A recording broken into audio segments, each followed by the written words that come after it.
Je m'appelle Valérie Lebois, je suis psychosociologue de formation. J'ai obtenu un doctorat en architecture en 2010, puis je suis arrivée à l'école d'architecture de Strasbourg il y a à peu près 10 ans.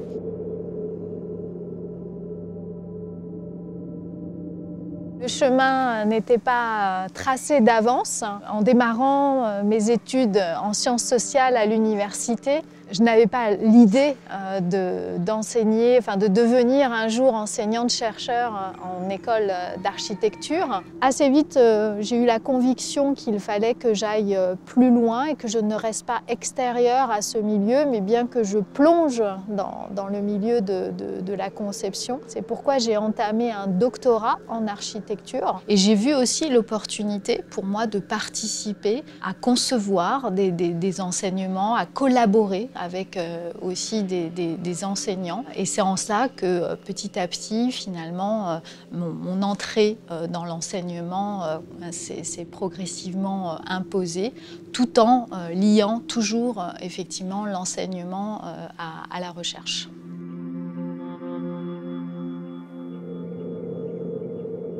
J'ai pu quand même resserrer mes enseignements autour de deux grands axes thématiques. Le premier, c'est celui de l'habitat, c'est de sensibiliser les étudiants aux enjeux de l'habitat d'aujourd'hui et de demain, de savoir ce qu'habiter veut dire. On a emmené les étudiants de licence 2 s'ouvrir à toutes sortes de situations d'habitation, puisque dans ce lieu-là, cet éco-quartier, ils ont eu à faire une enquête qui les a amenés à rencontrer les habitants chez eux et de se rendre compte que même si habiter nous paraît très naturel, finalement, c'est toujours le produit d'une époque, d'une société, d'une culture. Et le deuxième aspect, il est davantage sur le rapport corporel à l'espace, de sortir les étudiantes et les étudiantes d'une approche peut-être trop visuelle de l'architecture, de prendre conscience que nous vivons les lieux, les espaces, les architectures avec tous nos sens.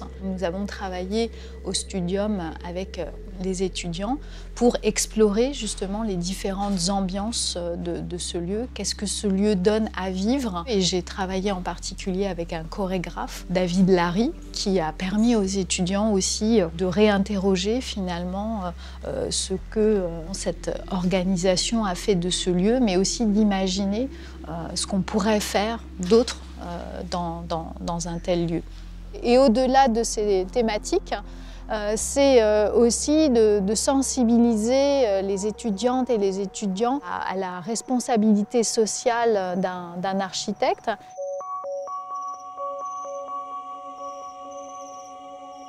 Je pense traiter de plusieurs aspects qui sont en écho avec ces transitions écologiques et sociales.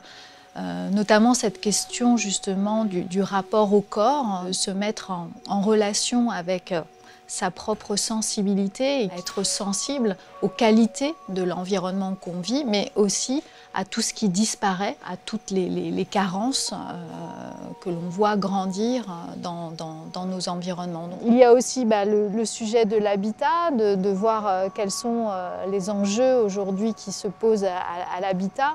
Donc quels sont les leviers sur lesquels on peut peser pour améliorer la qualité de l'habitat d'aujourd'hui et de demain, et de savoir quels sont les dispositifs aussi les plus adéquats pour prendre en charge cette question du vieillissement. Le troisième aspect, c'est celui de la notion de partage. Telle qu'elle se pose aujourd'hui dans notre société contemporaine, et la manière dont elle peut s'appliquer aussi à l'échelle de l'habitat, qu'est-ce qu'elle peut produire comme dynamique sociale, qu'est-ce que cette notion de partage entraîne comme prise en compte du vivant et de sa préservation.